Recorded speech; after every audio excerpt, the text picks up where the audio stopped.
Just coming up to 12 o'clock on Wednesday, so Prime Minister's Questions is just about to get underway on the day after Rishi Sunak won a key vote in the Commons on the Rwanda bill last night. Well, our Deputy Political Editor Sam Coates is here in the studio. Sam, is the Prime Minister reeling this morning or basking in his success last night? I mean, there's no doubt there will be relief in Downing Street. But sometimes at these moments, there can be too much of an overcorrection in the way that people think about politics. Yesterday should have been a completely routine vote for the Prime Minister, a Prime Minister with a majority of at least 59, depending on what way you cut it. And it turned into a day of existential drama, with him having to beg his own MPs to back him. Now, in the end, somewhere in the region of 29 Tory MPs didn't do that. They abstained. If that number had voted against him, he could have lost his legislation.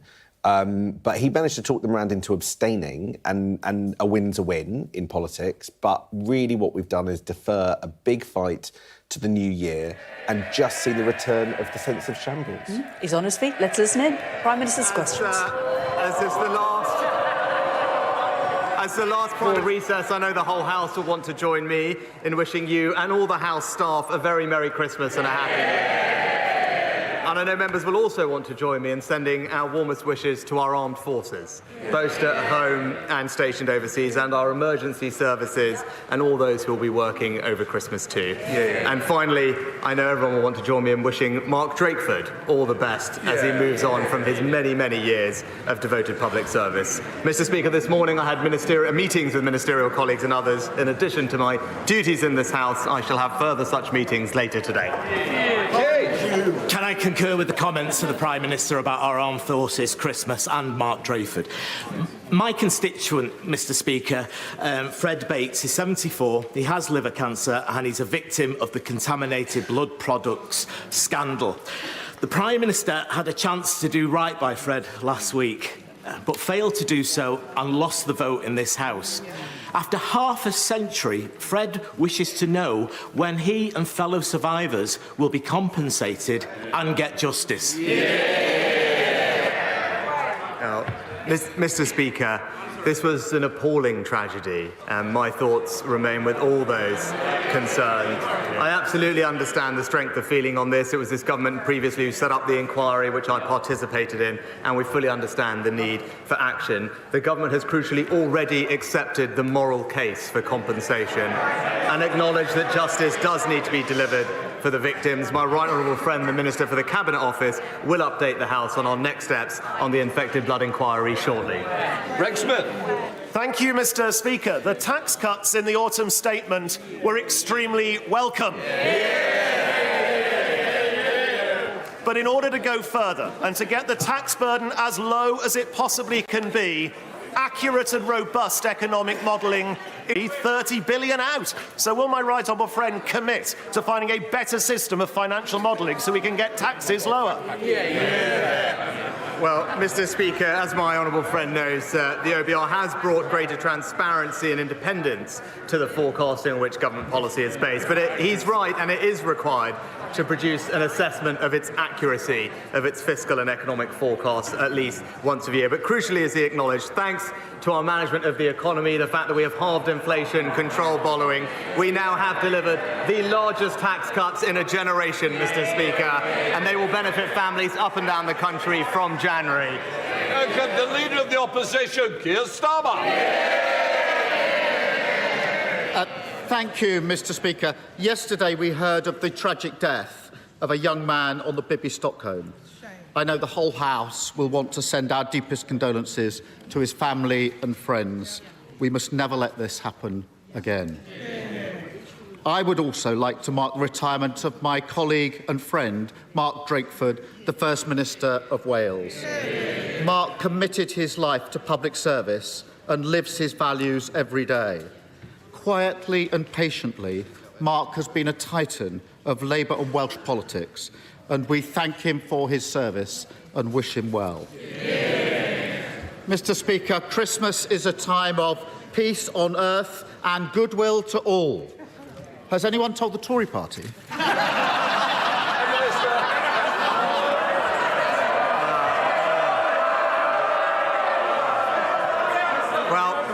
Mr.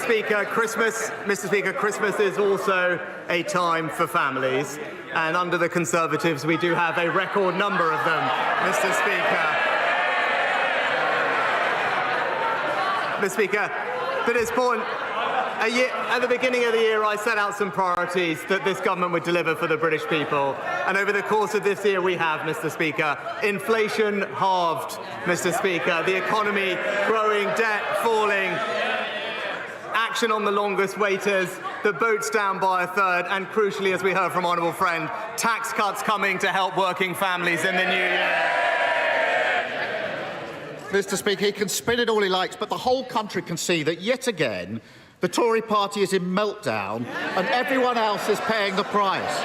Now, he's kicked the can down the road, but in the last week, his MPs have said of him, he's not capable enough, he's inexperienced, he's arrogant, a really bad politician.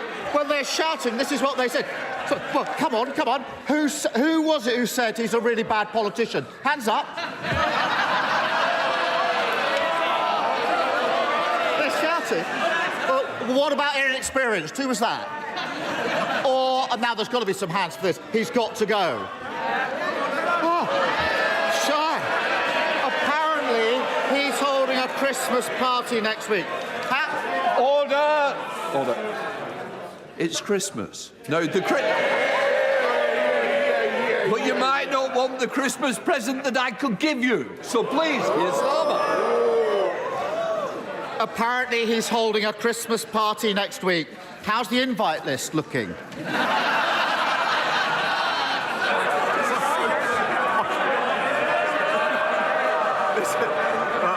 Mr. Speaker, I thank the honourable gentleman for all the comments. What I would say to him, he should hear what they have to say about him, Mr. Speaker.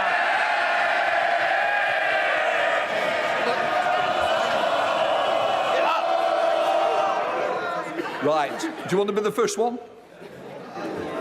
Because it is Christmas and I'm going to hear it. My constituents are going to have a Christmas like everyone else. They want to know how their Christmas is going to be affected. So I want less of it from all sides. Keir Starmer.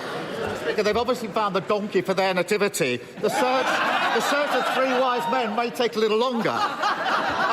But while they fight amongst themselves, there's a country out here that isn't being governed, where more than 100,000 people are paying hundreds more a month on their mortgages, energy bills going back up in January, the economy shrinking again, NHS waiting lists an all-time high. Doesn't he think the government would be better off fixing the messes they've already made rather than scrambling to create new ones? Mr. Speaker, he talks about governing and spent the first two questions talking about political tittle-tattle, Mr. Speaker. What a joke. Well, let's get on to the substance, Mr. Speaker. Let's get on to the substance. He mentioned the things. What is the news that we've just heard in the last week? Well, what's the most important thing? The most important thing is education, Mr. Speaker, because that's how we spread opportunity in our country. And what have we learned? Where are the schools performing best in the United Kingdom? In England, Mr. Speaker, thanks to the reforms of this Conservative government, rising up the league tables, giving our kids the start they need. And where are they plummeting down? In Labour-run Wales. He talks about children. Nearly 140,000 children are going to be homeless this Christmas. That is more than ever before. That's a shocking state of affairs, and it should shame this government. Instead of more social housing, house building is set to collapse. Instead of banning no-fault evictions, thousands of families are at risk of homelessness. Rather than indulging his backbenchers swanning around in their factions and their star chambers, pretending to be members of the mafia, when's he going to get a grip and focus on the country? Let's just look at the facts. Let's look at the facts, actually, because rough sleeping in this country is down by 35%, Mr. Speaker, since its peak, thanks to the efforts of this government. There are hundreds of thousands of fewer children in poverty today, thanks to this government, Mr. Speaker. And when it comes to home building, again, what are you doing? We just had the data this last week. in the last year. An almost record number of new homes delivered, Mr. Speaker. More than in any year of the last Labour government.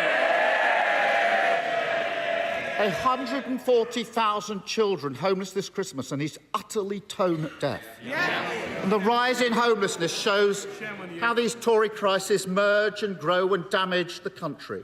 Families like the Bradys in Wiltshire, both parents working full-time with 2 young children, forced out of their home of 15 years by a no-fault eviction, now living in their van. Or 11-year-old Liam Walker, homeless this Christmas. He wrote a letter to Santa saying, "Please, can I have a forever home? I don't want any new toys. I just want all my old toys out of storage. I just want us to be happy again." Is there anything that could shame this government into putting the country first? Then it's surely this little boy. Mr. Speaker, if he really cared about building homes... No.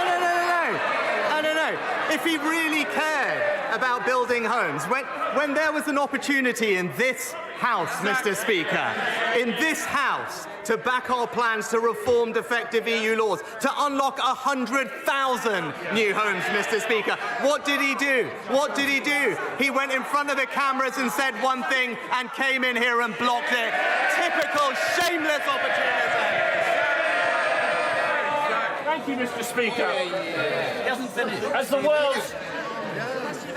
One more. Mr. Speaker, is that really his Christmas message to Liam? Cocooned in his party management breakfast. He just can't see the... Order. Mr. Cleverly, please. It's Christmas. I want a little bit of silence. And I'm going to get it one way or another. And that goes to each side. Keir Starmer. Cocooned in his party management breakfast, he just can't see the country in front of him and what they've done. I'll finish by thanking hard-working families across Britain who kept our country going. It's been an impossibly difficult year for so many. I want to pay special tribute to our key workers, particularly those in the emergency services and those serving abroad in our forces, who, even at this time of year, are doing the vital work of protecting their country. I wish everyone, including the members opposite, a very happy and peaceful New Year. Will the Prime Minister join me? Prime Minister. I think, Mr. Speaker, he missed that I paid tribute to our emergency workers at the beginning of the session, Mr. Speaker. But let's see, no, because I think it is important, because he talked about working families. Of course, Mr. Speaker, I want to make sure that we support working families, and that's what we're actually delivering, Mr. Speaker, because all he has to offer them is borrowing £28 billion a year, which all it will do is push up their mortgage rates and push up their taxes. Meanwhile, what have we done? Delivered tax cuts for millions of working families, boosted the national living wage, Mr. Speaker, recruited 50,000 more nurses, 20,000 more police officers, improved our schools. We've cut the cost of net zero for those working families. We've cut the boat crossings by a third and we've halved inflation. And that's the difference, Mr. Speaker. We're getting on and delivering for working Britain.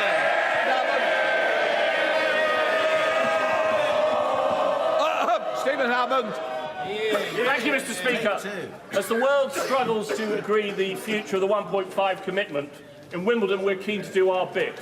So to help my campaign to make EV charging access more widespread, can I ask my right honourable friend for 2 early Christmas presents? Will you speak to our right honourable friend, the Chancellor, to ask him to look again at the unfair differential rate? Well, Mr. Speaker, I'm happy to tell my honourable friend that the Chancellor has already authorised over £2 billion of investment to support our transition to zero-emission vehicles, and we are well on track to reach 300,000 charge points by 2030. And I can also tell him that we will consult on amending the National Planning Policy Framework to make sure that it prioritises the rollout of charge points on top of the funding of almost £400 million to support local authorities, spread these out so all our families have access to them when they need. SNP leader Stephen Flynn. Thank you, Mr. Speaker. Can the Prime Minister please share his Christmas message for children being bombed in Gaza this winter? Prime Minister. No. Mr. Speaker, Nobody wants to see this conflict go on for a moment longer than necessary. We urgently need more humanitarian pauses to get all the hostages out and to get life-saving aid into Gaza to alleviate the suffering of the Palestinian people. And we have been consistent that we support what is a sustainable ceasefire, which means Hamas must stop launching rockets into Israel and release all the hostages. Mr. Speaker, if the current actions of the Israeli government continue, then it is estimated that almost 1,400 more children will die between now and Christmas Day. Now, in the United Nations last night, our friends and allies in France, in Ireland, in Canada, in Spain and in Australia, they joined with 148 other nations to vote with courage, care and compassion for a ceasefire. The UK, they shamefully abstained. How can the Prime Minister possibly explain why 153 nations are wrong, yet Westminster is right? Mr. Speaker, as I've said consistently, we're deeply concerned about the devastating impact of the fighting in Gaza on the civilian population. Too many people have lost their lives already, and this is something that we've stressed, and I've stressed personally to Prime Minister Netanyahu just last week. What we are doing practically is to get more aid into Gaza, Mr. Speaker. The Foreign Secretary is appointing a UK humanitarian coordinator, and in my conversations last week with Prime Minister Netanyahu, I pressed him on opening up the Kerem Shalom crossing so that more aid can flow in, and we're actively exploring the opportunity for maritime corridors, something that the UK is well placed to lead, and I can give him my assurance that we will work night and day to get more aid to those who desperately need it. Dr. Neil Hudson. Thank you, Mr. Speaker. We expect our young folk to remain in educational training until they are 18, but many lack transport to get there. With the amazing head teacher of Alston Moor Federation, Jill Jackson, I secured funding from the council to get her students to college and pressed the council for a £500,000 bursary scheme to extend youth travel more widely. But we shouldn't have to do this. To secure equality of opportunity and true levelling up, will the Prime Minister look to mandate and support councils to provide post-16 transport so all our young people in towns, cities and rural areas can reach their next stage in life? My honourable friend and the head teacher of Alston Moor Federation, Jill Jackson, have done a fantastic job in securing more funding, and I wish her well also, I believe, on her upcoming retirement. As he knows, our school travel policy ensures that no child is prevented from accessing education by a lack of transport. Not only do we have home-to-school travel policies, but the 16 to 19 bursary fund can be used to support young people with transport costs, and more generally we're taking action to keep bus fares capped at £2, Mr. Speaker, but I'll happily make sure that my honourable friend gets a meeting with the relevant minister to discuss his proposals further. Donaldson. Mr. Speaker, the Prime Minister will be aware of unionist concerns about the need to remove the Irish Sea border created by the protocol, and that disrupts the UK's internal market. Will the Prime Minister bring forward legislation to amend the UK Internal Market Act and both guarantee and future-proof Northern Ireland's unfettered access to the UK's internal market in all scenarios? Can I thank my right honourable friend? I recognise the need to do more in this area, and I can confirm to him that the government does stand ready to legislate to protect Northern Ireland's integral place in the United Kingdom and the UK internal market, alongside an agreement to restore the executive. We can do this at pace, and I know my right honourable friend and his colleagues are working hard to achieve that. Our NHS, our police officers and the most vulnerable in Northern Ireland need devolved government urgently, and I think it's incumbent on all of us to work day and night to help achieve that. Sir Luke Evans. 121 MPs from across the House signed my open letter to supermarkets asking to have a Buy British button online. I'm pleased to announce that last week Morrisons were the first supermarket to implement a Buy British tab. That gives consumers the choice to have homegrown produce and also supports our farmers. So will the Prime Minister join my calls to ask other supermarkets to have the courage to make the change and follow suit? Well, Mr. Speaker, this government will always back our farmers, and I welcome the work of my honourable friend and the National Farmers Union on this particular issue. We absolutely support calls for industry-led action on this topic. I welcome the news about the Buy British button at Morrison's, and I can tell my honourable friend that we will continue to encourage all retailers to do all they can to showcase the incredible food produced right here in the United Kingdom. Stephen Timms. Thank you, Mr. Speaker. The marriage plans of thousands of couples were dashed last week by the sudden announcement of a big increase in the salary requirement for a spouse visa. Can the Prime Minister give any reassurance to those with very well advanced marriage plans which appear now to have been scuppered, and to families already in the UK who need to extend their stay who won't comply with the new rules? Can he at least offer some transitional help for families, or does his party's support for the family now only apply to the highly paid? Well, Mr. Speaker, we have a long-standing principle that anyone bringing dependents to the UK must be able to support them financially. We should not expect this to be at the taxpayers' expense, and the threshold hasn't been raised in over a decade. It's right that we have now brought it in line with the median salary. The family immigration route, as he knows, does contain provision for exceptional circumstances, but more generally, it's also right, and I can tell him, to look at transitional arrangements to ensure that they are fair, and the Home Office are actively looking at this and will set out further information shortly. Olin Mumbycroft. Thank you, Mr. Speaker. And I make no apology for raising once again the issue of steel. We are at serious risk now of losing the ability to make virgin steel here in the UK. I know the government are working hard on this, but it is a matter of national security, and we need the Prime Minister's leadership on this issue. What is he doing to ensure that we are able to make our own virgin steel and we don't lose it under his watch?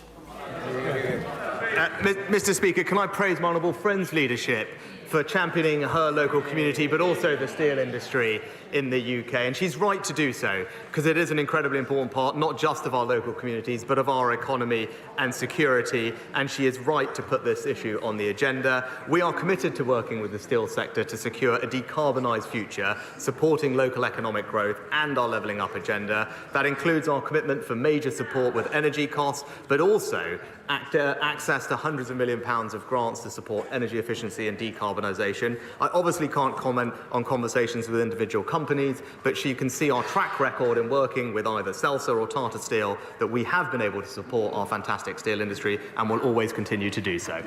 Smith. Thank you, Mr. Speaker.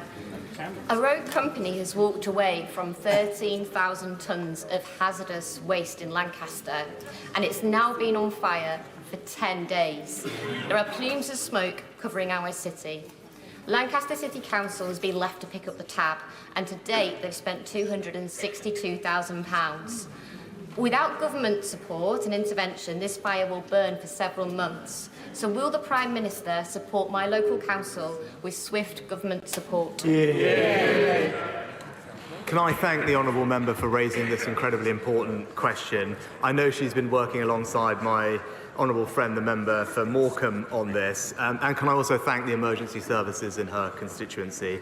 And my understanding is that Lancaster City Council, the Environment Agency and the UK HSA and emergency services are working together to ensure that the health risks and environmental consequences are minimised. But I will ensure that the relevant minister understands the absolute urgency of the issue that she's raised, and I'll make sure that she meets with them as soon as possible.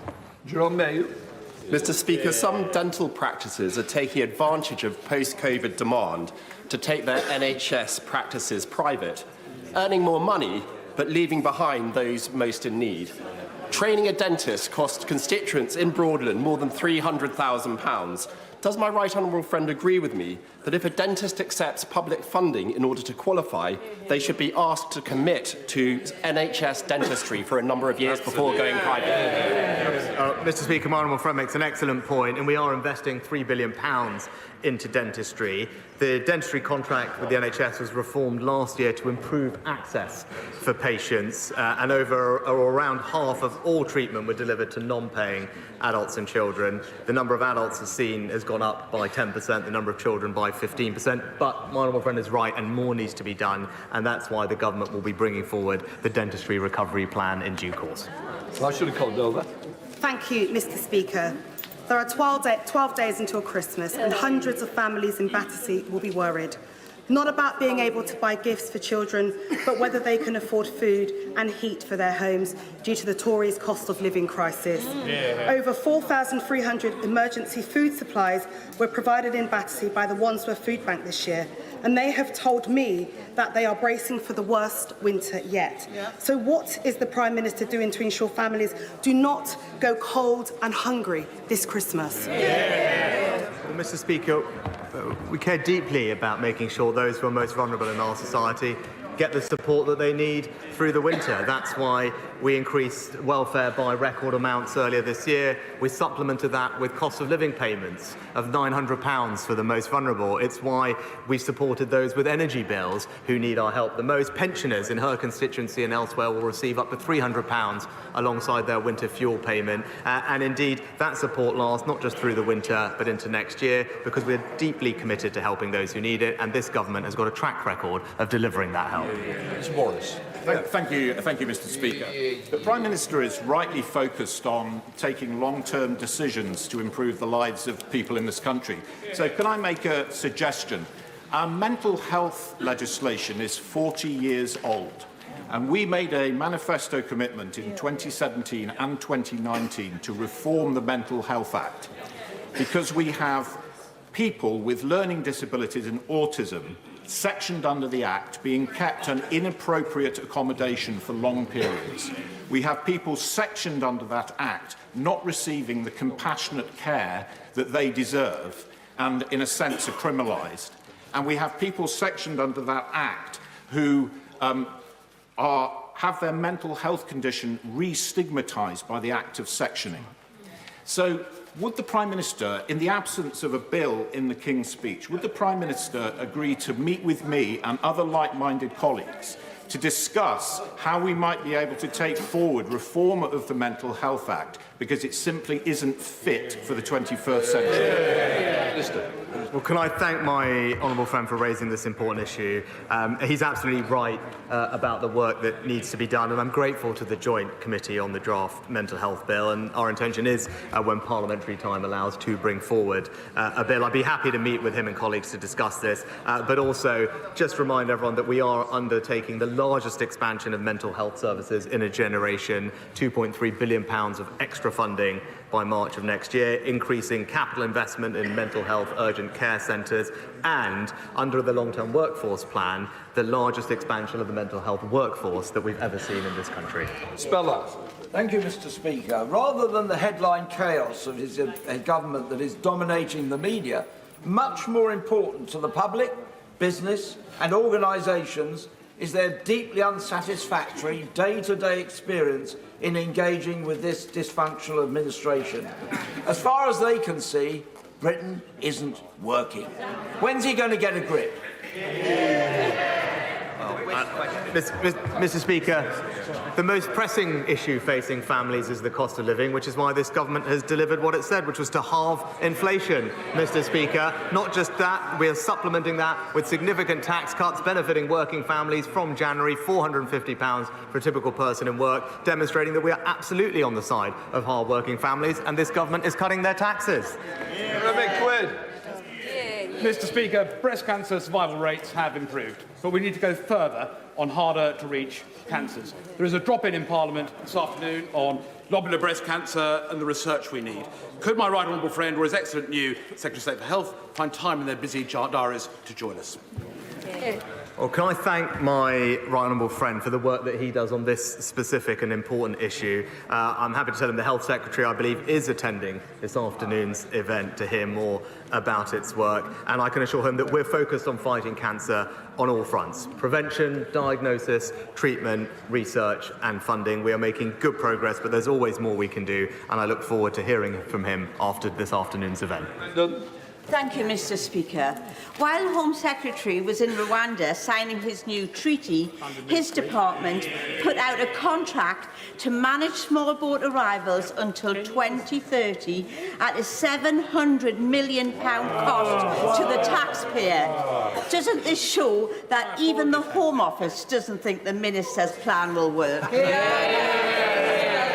No, it's a total mischaracterisation, Mr. Speaker, of what was put out, which was an advert, not a commitment. But what I can say to the Honourable Lady, I'm glad that she now cares about this issue, not something that we've seen previously from the side opposite, but our track record is clear. We've got the numbers of small boat arrivals down this year by over a third, Mr. Speaker. That's what we're doing about it. The party opposite voting against every measure that we've taken. Thank you, Mr. Speaker.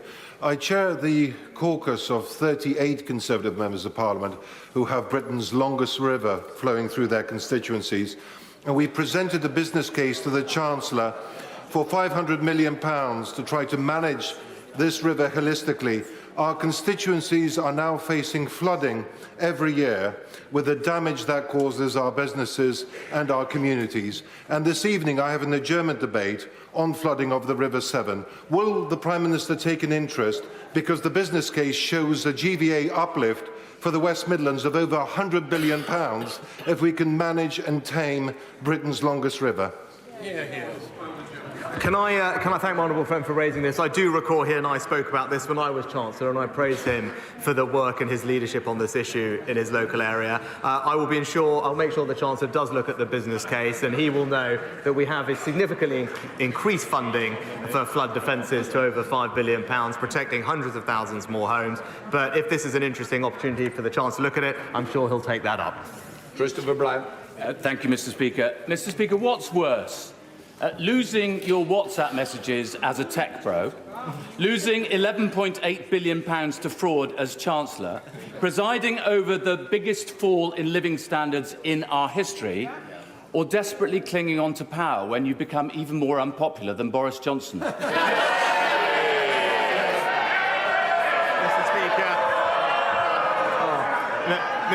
Speaker, Mr. Speaker, what matters to me is delivering for the British people, and that's exactly what we're doing. I don't, Theresa Villiers. Given the appalling reports of sexual violence committed by Hamas on the 7th of October and the risk that hostages could have this treatment inflicted on them as well, will he raise this issue in international fora so the international community demands strongly humanitarian access to hostages in Gaza? Mr. Speaker, the reports of sexual violence perpetrated by Hamas are deeply shocking. We've raised our concerns with the United Nations a fortnight or so ago, and we are engaging with the Israeli government to consider what further support we can take. And more broadly, we continue to do everything that we can to ensure that all hostages can return safely to their families, including those British hostages and those with links to the UK. And she can rest assured that I and the Foreign Secretary are working tirelessly to bring about their safe return. That completes Prime Minister's questions. Well, the final Prime Minister's questions before Christmas. Our Deputy Political Editor, Sam Coates, is here. There was no tinsel, there was no tree, but there was certain references to the donkey in the Nativity and lots of braying from some of the backbenchers. Yeah, definitely panto season, Prime Minister's questions. It was not a PMQs that would be notable for the substance, but for the repartee. Look, it struck me that one side of the chamber had confidence and one side less so. Keir Starmer looked like he was enjoying himself. He asked, he said Christmas is a time for peace and goodwill. Has anyone told the Tory party? That's a reference to what went on last night, where 29, I think it was, Tory MPs abstained deliberately in order to show their dissatisfaction with the emergency immigration legislation. Keir Starmer read out a whole series of disobliging quotes about the Prime Minister and asked whoever was responsible on the Tory backbenches for saying it to put their hands up. It was pure theatre and pure pomp. But I have to say, you know, Rishi Sunak doesn't have a particularly zingy style to come back at these things with. He talks a lot about delivering for the British people. We've got the clip, so let's listen to it.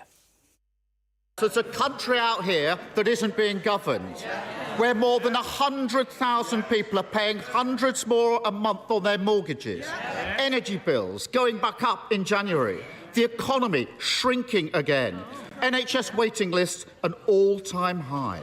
Doesn't he think the government would be better off fixing the messes they've already made rather than scrambling to create new ones?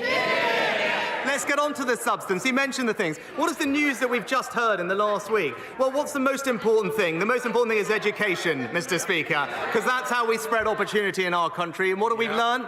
Where are the schools performing best in the United Kingdom? In England, Mr. Speaker, thanks to the reforms of this Conservative government, rising up the league tables, giving our kids the start they need. And where are they plummeting down? In Labour-run Wales. Nearly 140,000 children are going to be homeless this Christmas. That is more than ever before. That's a shocking state of affairs, and it should shame this government.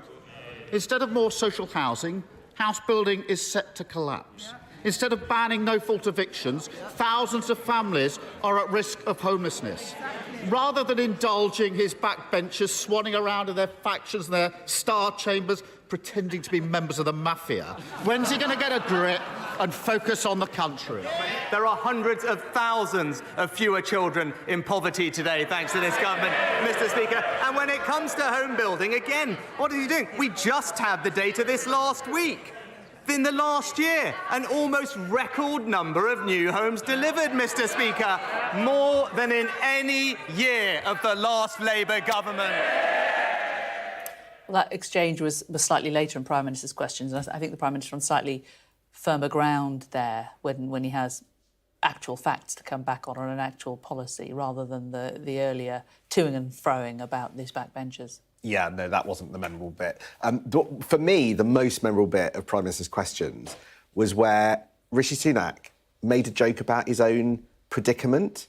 He said, Christmas is also a time for families, and under the Conservatives, we have a record number of them. Now that, Jane, is a reference to what was going on yesterday and the day before, where all of these Conservative rebel groups who described themselves as the five families, either sort of five factions within the Tory right, were coming out and issuing tub-thumping statements about just how bad Rishi Sunak's immigration legislation is, and were threatening the government that if they didn't make changes to the bill, they were going to vote, and none of it happened.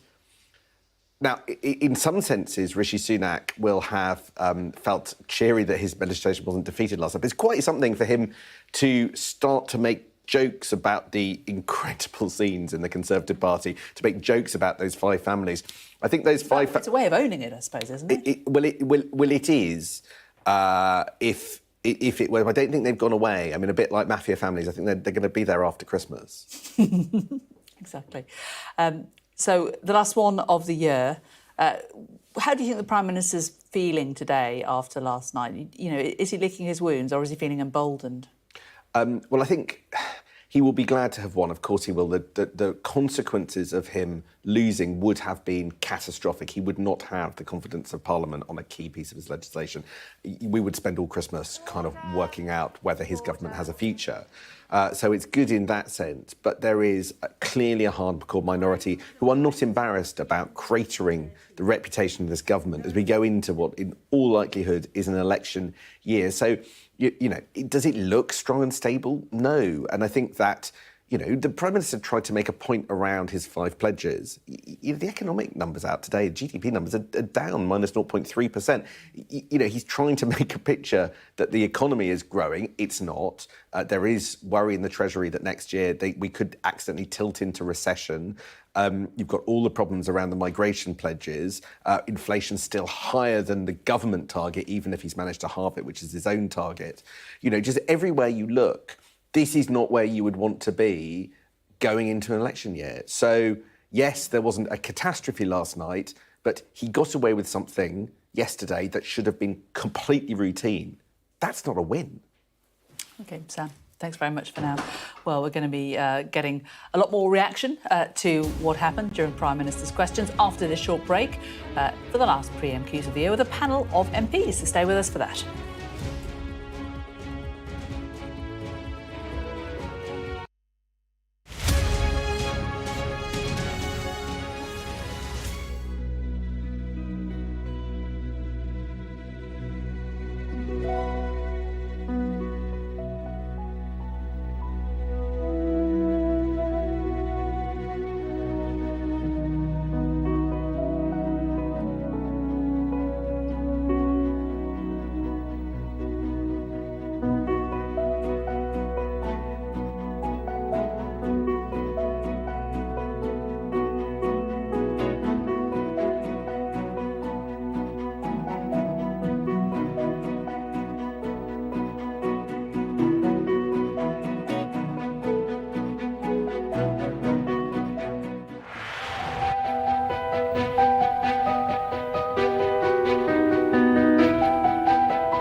Welcome back to Sky News Today, where we have just had Prime Minister's questions. There you can see the Prime Minister leaving Downing Street a little earlier for his final Prime Minister's questions of the year before Christmas. Keir Starmer throughout taunted him over the number of Conservative MPs who've spoken out privately against him over the last few days. Quite a lot of joshing about Christmas, but also a great many serious subjects discussed as well. Well, here in the studio, I'm joined by a panel of MPs. James Daly from the Conservatives, the SNPs, Amy Callaghan, and also Labour's Shadow Schools Minister, Catherine McKinnell. Thank you all very much for joining us. James, it's been a difficult 24 hours for the Prime Minister, well, a difficult 48 hours for the Prime Minister if you include the COVID inquiry. How do you think he did at Prime Minister's questions? I think he did great at Prime Minister's questions. I think it was the same pre-rehearsed nonsense from Keir Starmer, more political tittle-tattle, because he's not got any policies to talk about. So I thought it was positive what the Prime Minister was saying, outlining our plan, what we've done for the country, compared to, well... What about the economic figures that are out today? They're not showing that the Prime Minister's done especially well for the country. I think with the battle with inflation, there are going to be bumps in the road, but in the autumn statement, we outlined £11 billion worth of tax cuts for businesses and for individuals. We're going to see growth coming throughout the new year, and we're going to see better times, and we're going to see great growth in the new year, I think. Catherine, what do you say to that Keir Starmer is simply attacking the Prime Minister, that he's not providing any policies of his own for the electorate? Well, I think Keir Starmer speaks for the country, because the reality is nobody's feeling the benefit of anything this government is doing and are just suffering from the chaos that we see in Downing Street and right across the Conservative Party. And we see bills going up in January. The energy bills are set to go up. People are paying more for their mortgages. People are really struggling. And I think it's going to be a tough Christmas for a lot of people out there in the country. And we have a party that is just tearing itself apart in government and letting the country down. And we really need change. I mean, James, it has been difficult. I know you're obviously trying to put a positive spin on it, but, you know, the Keir Starmer... Why is it so wrong to be positive? No, it's like, let's all be negative, that's the thing. There's nothing wrong with being positive. But you're obviously here, you know, to champion the Prime Minister. But, you know, it was difficult for him last night. He managed to get the vote through, but there was, you know, they had to call back ministers off planes. You know, it certainly wasn't certain that he was going to get it through last night. He's not been Prime Minister for very long. He was the Conservatives' big hope for the next election. Do you not concede that he has been damaged over the events of the last 24 hours? I think we had a majority of 40-something. But I think I'm pretty unusual in Parliament. So I come from a private sector background, and what I actually believe is what the end product is. So did we win the vote? Yes. All the other discussion around that is utterly peripheral. It doesn't matter. The policy is going forward. Every Conservative is unified in terms of supporting the Rwanda policy, in terms of what we're talking about over the last 24 hours. No. That's it? No, not at all. I think that bill getting through last night, there were very clear markers put down that if it gets amended one way or the other, and everybody seemed to want amendments one way or another, it's not going to get through to its end destination. But even if it does, it doesn't solve the problem that they're trying to fix, because it doesn't stop the boats in terms of tackling it at source and stopping those illegal crossings and the dangers and all the difficulties that they present. And we know we have a huge backlog of asylum seekers that is not getting processed, and spending £400 million on a gimmick of a Rwanda policy is not going to solve any of that. So he is not out of the woods, and we have had this chaos for far too long. We've had 7 Prime Ministers in 6 years. The country is crying out for stability, and I think we need a general election as soon as possible to deliver that. Well, let's bring in Amy, because you haven't had a chance to speak yet, Amy. I mean, how do you reflect on what the last 48 hours have been like in Westminster? I think it just shows, again, that it's only the SNP that are standing up for the true values of the people of Scotland. I think, you know, the Rwanda policy and an out-of-touch, out-of-time Prime Minister doesn't reflect what matters to people here in Scotland. I think we need a general election and we need change, and that change comes from the SNP, not from the Labour Party. Stephen Flynn brought up the situation in Gaza and Israel. I mean, how do you feel that the government in Westminster has handled that? I think they've handled it shamefully, to be honest with you. I think, again, it's the SNP that are leading calls for a ceasefire, the SNP that are looking for that humanitarian, that protection of innocent lives. And we're not getting that from other parties. We are the ones leading the charge on this. We are the ones standing up for Scotland and the ones standing up for civilians in Palestine and in Israel too. The ceasefire and calls for it have been tricky for the Labour Party as well, haven't they, Catherine? I think we need to see a secure Israel with a border that will prevent anything like what happened on October the 7th.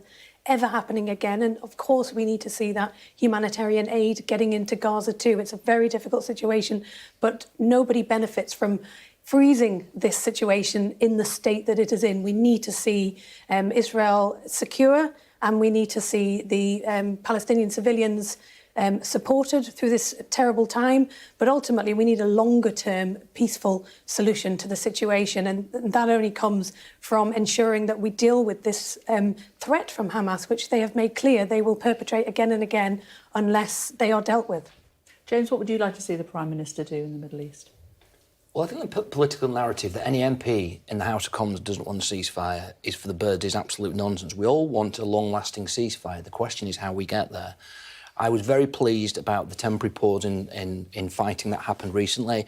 None of us wanted to see that reignited, but we need to be ensuring that the conditions are there, the political conditions are for that ceasefire or a humanitarian pause to happen again, to allow more in-depth discussions with the Americans and with ourselves, other colleagues in the European Union using our diplomatic influence to find the long-term political solution that is going to give peace to everyone in that region.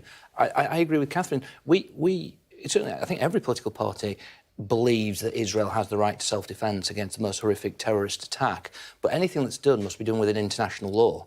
And I think we're all, as a parliament, certainly my party and Catherine's party, are united in terms of that policy. But everyone wants a ceasefire. It's nonsense to suggest anything to the contrary. Yeah, and fundamentally, that cessation was achieved through the release of hostages, and there are still many hostages held, and we need to see them released, and we need to see a long-term peace solution to this situation. Can we just take a second to reflect that a humanitarian pause does mean that the play button will be hit at some point, so we do need to, yes, recognise that a humanitarian pause is a successful and a useful thing, but it means that hundreds, if not thousands, more lives have been lost in the time since bombs started dropping. After that, we need to be negotiating a proper ceasefire, a long-term lasting solution. But do you think you can negotiate a ceasefire with a terrorist group like Hamas?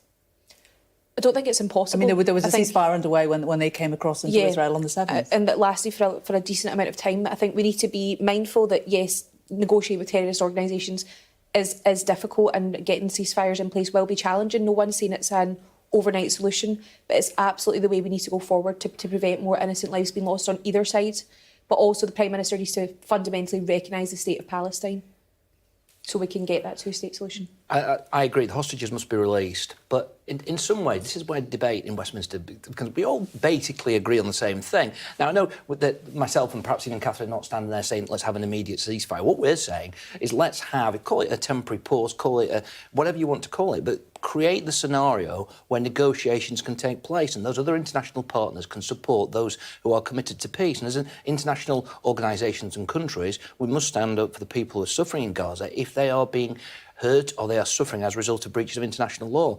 And I think that is a wholly responsible position for the government and I think the opposition parties to take in this debate. And fundamentally, we need an investment in peace building. And I know that seems a long way off, but we've done it before in terms of these international situations that we can influence and build peace on the ground and build peace from the ground up. And I know that sounds a long way off, but we can work internationally to achieve that through an international peace fund. And I think the government should commit to that in the way that Labour has, because we want a long-term solution to this issue for the betterment of all Israeli and Palestinian citizens. I'm sure everybody would agree that a long-term solution for that region is, much needed. James, let's just return more to the events here in the UK and what's been happening over the last few days. This row about Rwanda and the row about stopping the boats. There are many in the Conservative Party, who have not agreed with what Rishi Sunak has done. Some think it's too hard, some think it's too soft, this policy. And essentially what's happened over the last 24 hours has kicked it down the road until January, because there are going to have to be amendments, aren't there?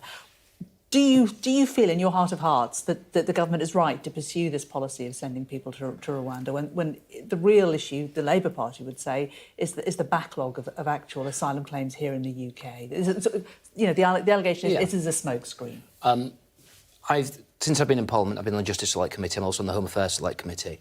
As part of that, we visited Calais and we spoke to people, the French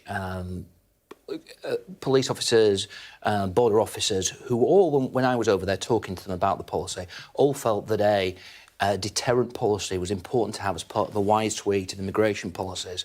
I think we've also seen that other countries, are looking to implement potentially a Rwanda-type policy, whether that be Germany or Austria or Italy. So internationally, it is recognised that this type of policy has a part to play in a very complicated situation.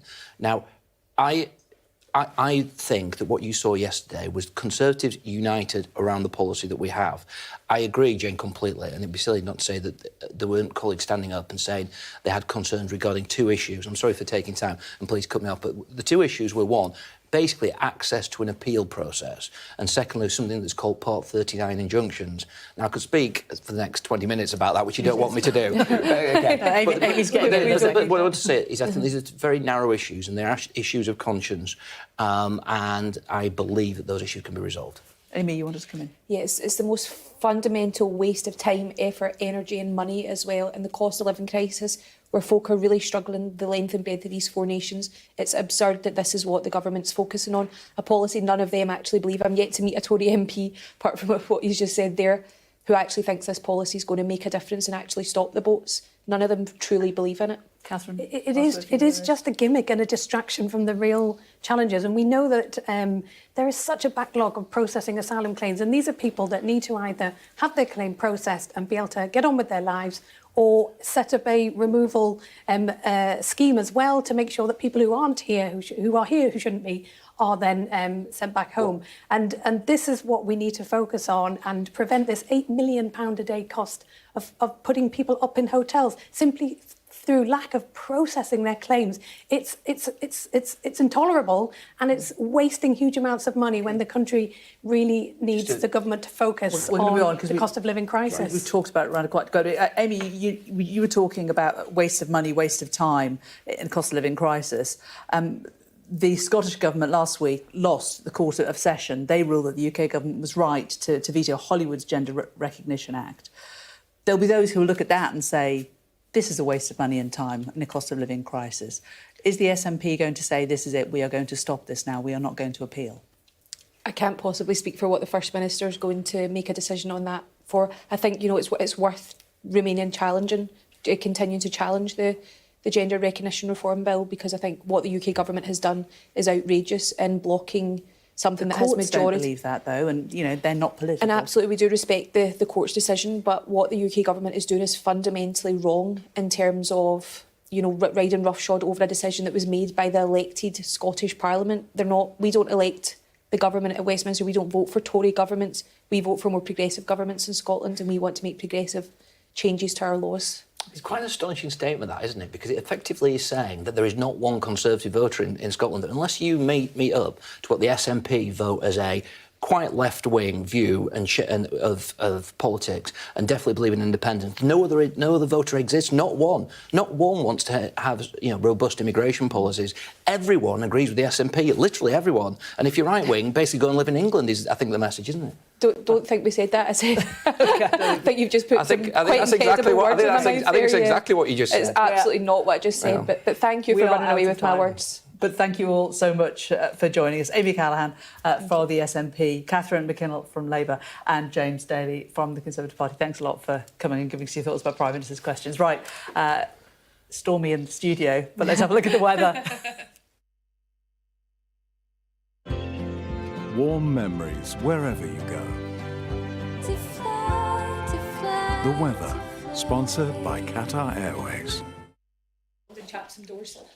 We have an unsettled day to come, but it looks more settled to end the week. Today